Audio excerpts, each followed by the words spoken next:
ప్రియమైన వాళ్ళారా, ప్రభుని యేసుక్రీస్తు నామములో అందరికీ వందనాలు. మరి ఈ దినము ఆదివార దినం ఉంటున్నది. అంటే మనము ఆరాధనా దినము, మన ప్రభువును ఆరాధించి మయపరిచి గణపరచవలసిన దినం. దేవుని ఆరాధించే నిమిత్తమై ఈ దినం మనమందరం కూడాను ఆయన సన్నిధానానికి, ఆయన మందిరానికి, మన ఫెలోషిప్, మన అసెంబ్లీ, మన యొక్క చర్చికి వెళ్ళవలసిన అనుకుంటున్నాం. దేవుడు ఆత్మ కనుక ఆయన్ను ఆరాధించేవారు ఆత్మతోనూ సత్యముతోనూ ఆరాధించాలనేది దేవుని వాక్యం యొక్క సత్యం మనకు. కాబట్టి మనం ఆయన ఆరాధించినప్పుడు మన యొక్క ఆత్మతోనూ సత్యముతోనూ ఆరాధించాలి. కాబట్టి ఇక్కడ మనం గమనిస్తుంటున్నాము. మరి దాని కొరకైన వాక్య భాగం చదువుకొని దాని తర్వాత మనం ధ్యానించుకుందాం. 136వ కీర్తన నుంచి చదువుతానండి. 136వ కీర్తన మొదటి వచనం. యెహోవా దయాళుడు, ఆయనకు కృతజ్ఞత చెల్లించుడి, ఆయన కృప నిరంతరం ఉండును. యెహోవా దయాళుడు, ఆయనకు కృతజ్ఞతాస్తుతులు చెల్లించుడి, ఆయన కృప నిరంతరం ఉండును. కాబట్టి ఇక్కడ కీర్తనకర్త ఏమంటే యెహోవా దయాళుడు, ఆయన దయగలిగిన వాడు. అంటే he is good, Lord is good. ఆయన కృప is mercy endureth for ever అంటాడు. Is mercy endureth for. కాబట్టి ఆయనకు మనం ఏం చెల్లించాలా? స్తుతి చెల్లించవలసి అనుకుంటున్నాము. Must give thanks to him. కాబట్టి దేవునికి కృతజ్ఞత చెల్లించవలసిన వారు అనుకుంటున్నాము. ఆయన యొక్క మరి దయాళుత్వను బట్టి, ఆయన మరి కృపను బట్టి మనం. అందుకొరకే కీర్తనకర్త కూడా ఏమంటాడంటే 23వ కీర్తనలో యెహోవా ఉత్తముడు, యథార్థవంతుడై ఉన్నాడు, కావున తన మార్గముల గురించి ఆయన పాపులకు ఉపదేశించును. కాబట్టి యెహోవా ఉత్తముడు, ఆయన ఉత్తముడు, ఆయన మంచివాడు. కాబట్టి ఆ మార్గము మనం పాపులైన వారికి మనం ఉపదేశించాలంటారు. మరి దావీదు ఏమంటున్నాడంటే చూడండి 23వ అధ్యాయంలో, నేను నా బ్రతుకు దినములన్నీ కృపాక్షేములే నా వెంట వచ్చును, చిరకాలం యెహోవా మందిరంలో నేను నివసించాను. కాబట్టి నా బ్రతుకు దినములన్నీ ఆయన కృపను కోరుకుంటూ ఆయన కృపలో నేను నిలిచి ఉంటున్నాను అనేటువంటి కార్యాన్ని చెప్తున్నాడు. అట్లాగే మరి 34వ అధ్యాయము 8వ వచనం మనం చూసినట్లయితే, యెహోవా ఉత్తముడని రుచి చూచి తెలుసుకొనుడి, యెహోవా ఉత్తముడని రుచి చూచి తెలుసుకొనుడి. కాబట్టి ఆయన ఉత్తముడు, మంచివాడు అనేటువంటిది మన జీవితాల్లో అనుభవించవలసి అనుకుంటాం. అటువంటి వారు మాత్రమే ఆయన ఆరాధించగలరు కదా. ఆ యొక్క కృపను గురించి, ఆయన యొక్క మంచితనాన్ని గురించి ఎరగిన వారు మనం ఏం ఆరాధిస్తాం?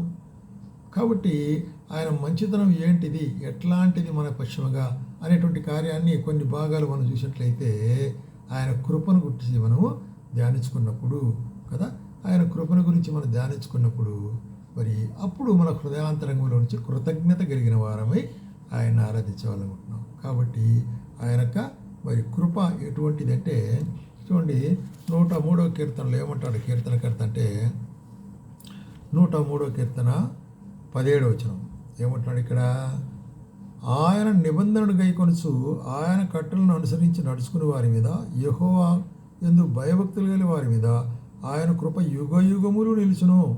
ఎవర్ లాస్టింగ్, యుగ యుగములు నిలుచును. ఆయన నీతి వారి పిల్లల పిల్లల తరం వరకు నిలుచును.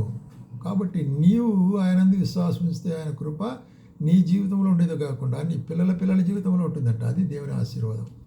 కాబట్టి దేవుని కృప అంటే అంత గొప్పది. అందుకొరకే మరి 108వ కీర్తనకర్త ఏమంటే ఈ కృపను నువ్వు ఎరిగింటున్నావా? కీర్తనకర్త ఎరిగింటున్నాడు కాబట్టి ఏం చెప్తాడంటే, యెహోవా నీ కృప ఆకాశము కంటే ఎత్తైనది, నీ సత్యం మేఘములంత ఎత్తుగా ఉన్నది. నీ కృప ఆకాశము కంటే ఎత్తైనది. ఎందుకంటే ఆకాశమును భూమిని సమస్యను సూచించిన దేవుడు. అందుకొరకే ఏమంటాడు, దేవా ఆకాశము కంటే అత్యున్నతుడుగా నిన్ను కనపరుచుకుంటేవి, నీ ప్రభావం సర్వభూమి మీద కనబడుచున్నది. ఆయన ప్రభావం, ఆయన కార్యములు సర్వభూమి మీద కదా. భూమిని సృష్టించి, సముద్రాన్ని సృష్టించి, పర్వతాలు సృష్టించి, ఖండాలు సృష్టించి, మనుషులు సృష్టించి, పక్షులను, జంతువులను, చెట్లను సృజించి, వృక్షములను, అరణ్యములు ఏర్పరిచి, సూర్య చంద్రుడు సృజించి, ఇవన్నీ కూడా ఆయన హస్తకృత్యములే. ఇవన్నీ ఏం చూపిస్తున్నవి? నీ ప్రభావాన్ని, నీ యొక్క ప్రభావం చూపించేట్టుగా ఉంటున్నవి అనేటువంటి కార్యాన్ని ఇక్కడ మనం చూస్తున్నాం. కాబట్టి నీ కృప ఆకాశం కంటే ఎత్తైనది. ఆకాశం అంత ఎత్తు అంటే అర్థం బౌండ్లెస్. దానికి ఒక మరి ఇంత అని హద్దు లేదు. హద్దు కంటే అధికముగా ఉంటున్నది అనేటువంటి కార్యాన్ని ఇక్కడ మనకు హద్దులు ఎల్లలు లేనటువంటి ఆయన కృప.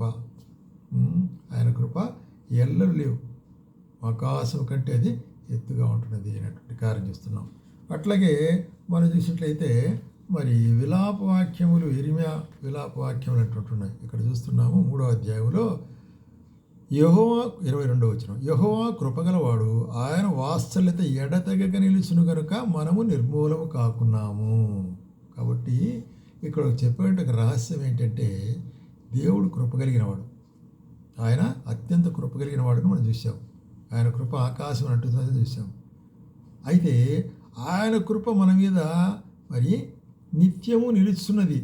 ఆయన కృప మన మీద ఉంచున్నాడు కాబట్టే మనం నిర్మూలము కాకున్నాము, మనం చనిపోకుండా ఉంటున్నాము. ఇంతవరకు ఈ దినం వరకు నువ్వు చనిపోకుండా జీవంతో ఉంటున్నావు అంటే అది ఆయన కృప. ప్రభువా నీ కృప కొరకే స్తోత్రం చెప్పాలి. కాబట్టి ఆయన కృప మన యొక్క జీవితాన్ని పొడిగించేదిగా ఉంటుంది, నీ ఆయుష్ను పొడిగించేదిగా ఉంటుంది. మన ఆయుష్ను పొడిగించి ఆయన ఏం చేస్తున్నాడంటే ఇక్కడ మరి నూతన విధముగా దినదినం ఒక్కొక్క దినానికి కావాల్సిన కృపను అనుదినము నూతనముగా ఆయనకు వాత్సల్యత పుట్టుచున్నది. కాబట్టి మరి అనుదినము నూతన విధముగా, కాబట్టి నీవు ఎంతైనా నమ్మదగిన వాడు. నూతన విధముగా అంటే ఎవ్రీ మార్నింగ్ ఆ రోజు కావాల్సినట్టుగా మరి కృపను ఆయన నూతనంగా పుట్టించబడుకుంటున్నాడు. నువ్వు రోజు ప్రారంభించేటప్పుడు ఆ దినం ఏం జరగంటుందో నీకు తెలియదు. కాబట్టి ప్రభువా నీ కృప ఈ దినమంతా నాతో కూడా ఉంచు, ఈ కృప ఈ దినమంతా నాతో ఉంచు. అప్పుడు ఆయన కృప మనతో ఉండేటప్పుడు మనం ఎదురుతుంటే అపాయములు అయితేనేమి, కీడులు అయితేనేమి, ఇబ్బందులు అయితేనేమి, మరి ఏదైనప్పటికీ కూడా అన్ని సందర్భాల్లో ఆయన కృప మనల్ని అంటిపెట్టుకునేదిగా ఉంటుంది.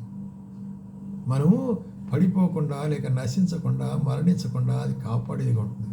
కాబట్టి మనకి ఇటువంటి ఒక అలవాటు ఉండాలి, ఇటువంటి ఒక అభ్యాసం కలిగి ఉండాలి. ప్రతిదినము ఉదయకాలంలో ఆయన కృపను మనము వెతుకవలసి వారు. ఈ దినమంతట్లో నీ కృపను చూపించయ్యా, స్తోత్రం ప్రభువా నీకు. ఈ దినమంతట్లో నీ కృప లేనిది నేను జీవించలేను. ఎందుకంటే ఆ కృప నిన్ను ఎడబాసినట్లయితే మనం ఒక క్షణం జీవించలేము. కాబట్టి ఆయన కృప మనను అంటిపెట్టుకుంటున్నది. ఇక్కడ చూడు, ఎడతెగక నిలుచున్నది అంటాడు, ఎడతెగక కదా. కాబట్టి ఎడతెగని కృప, ఈ కృప ద్వారా మరి అపోస్తలుడు పౌలు చెప్పారంటే ఈ కృప ద్వారా మనం ఏం పొందుతున్నామంటే తీతు పత్రికలో ఒక మాట చెప్తాడు. ఏం పొందుతున్నాం మనము చూడండి, తీతు పత్రిక 3వ అధ్యాయము 5వ వచనం, ప్రేమయు ప్రత్యక్షమైనప్పుడు, అంటే దేవుడు యేసుక్రీస్తు ప్రేమ ఎట్టినాడు, ఆయన ప్రత్యక్షమైనప్పుడు మనము నీతిని అనుసరించి చేసిన క్రియల మూలముగా కాక, మనము నీతిని అనుసరించిన మన క్రియల ద్వారా కాక, తన కనికరము చొప్పునని పునర్జన్మ సంబంధమైన స్నానము ద్వారా పరిశుద్ధాత్మకు నూతన స్వభావము కలుగజేస్తున్నాడు. అది మనల్ని రక్షించను. కాబట్టి మనల్ని రక్షిస్తున్నాడు. ఇట్లాగా మరి చూసినట్లయితే పునర్జన్మ సంబంధమైన స్నానం ద్వారా, పునఃస్థితి, పాత స్థితి కాదు, దాని ద్వారా మనకు పరిశుద్ధాత్ముడు ఏం చేస్తాడు, నూతన స్వభావమును కలుగజేయుట ద్వారా మనల్ని రక్షించున్నాడు. కాబట్టి ఆయన మనల్ని రక్షించేదాన్ని. కాబట్టి ఆయన కృప రక్షణకు సాదృశ్యం ఉంటున్నది, రక్షణకు అది మనల్ని రక్షణలోనికి నడిపించేదిగా ఉంటున్నది ఆయన కృప. కాబట్టి ఆయన కృప అది నిత్యము మనల్ని నడిపించేదిగా ఉంటుంది. తన కనికరము చొప్పున, మన క్రియలు కాదు, మన యొక్క దాన ధర్మాలు, మన యొక్క మరి చూసినట్లయితే పూజలు, మన యొక్క తీర్థయాత్రలు, వీటి ద్వారా ఆయన కృపను పొందలేము. ఆయన కేవలం ఉచితముగా తన కృపను మనకు అనుగ్రహిస్తున్నాడు. కృప అనేటువంటి ఉచితంగా ఇస్తున్నాడు. ఆయన రక్షణ అనేటువంటి మనకు ఉచితంగా ప్రతి మనుషునికి కూడా, ఎవరైతే అడుగుతున్నారో వారందరికీ కూడా, ఆయన సమీపించిన వారికి, ఆయన ఆశ్రయించిన వారికి ఆయన కృప అధికముగా ఆయన ఇచ్చేవాడుకుంటున్నాడు. కాబట్టి దాని కొరకు మనం ఏం చేయాలా, స్తుతి చెల్లించవలసి అనుకుంటున్నాం. Must give thanks to him, స్తుతి చెల్లించుటంటే. కాబట్టి ఎట్లాగా స్తుతి చెల్లించాలనేటువంటి కార్యం చూసినట్లయితే చూడండి, అదే ఎఫెసీయులకు రాసిన పత్రిక 5వ అధ్యాయము 20వ వచనములో, మన ప్రభు అయిన యేసుక్రీస్తు పేరట సమస్తమును గూర్చి తండ్రి అయిన దేవునికి ఎల్లప్పుడూ కృతజ్ఞతాసు చెల్లించుచు. ఎట్లాగా చెల్లించాలా, మన తండ్రి అయిన దేవునికి ఎల్లప్పుడూ కృతజ్ఞతాసు చెల్లించాలా. ఏ విధంగా చెల్లించాలంటే కీర్తనలతోనూ, సంగీతములతోనూ, ఆత్మ సంబంధమైన పాటలతోనూ హెచ్చరించు, హృదయంలో ప్రభుని గూర్చి పాడుచు కీర్తించచ్చు మన హృదయాంతరంగంలో నుంచి మనం పాడి హృదయాంతరంలోని ప్రభావానికి స్తోత్రం అని చెప్పగలిగే వాళ్ళంగా మనం ఉండాలి కదా.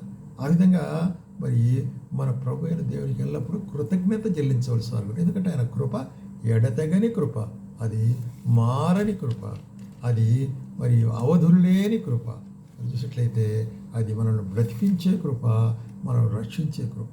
అందుకొరకే ఫిలిప్పీయులకు రాసిన పత్రికలో కూడా ఒక మాట చెబుతాడు 4:6 ఏమంటాడంటే, మీరు దేని గురించి చింతపడకుడు కానీ ప్రతి విషయంలో ప్రార్థన విజ్ఞాపన ద్వారా మీ కృతజ్ఞతాపూర్వకంగా మీ ఉన్నప్పుడు తెలియజేసినప్పుడైతే అప్పుడు సమస్త జ్ఞానం ఇచ్చిన దేవుని సమాధానము ఏమవుతుందట మరి చూసినట్లయితే మనకు తోడుగా ఉంటుంది, మన హృదయానికి తలంపులకు తోడుగా ఉంటుంది.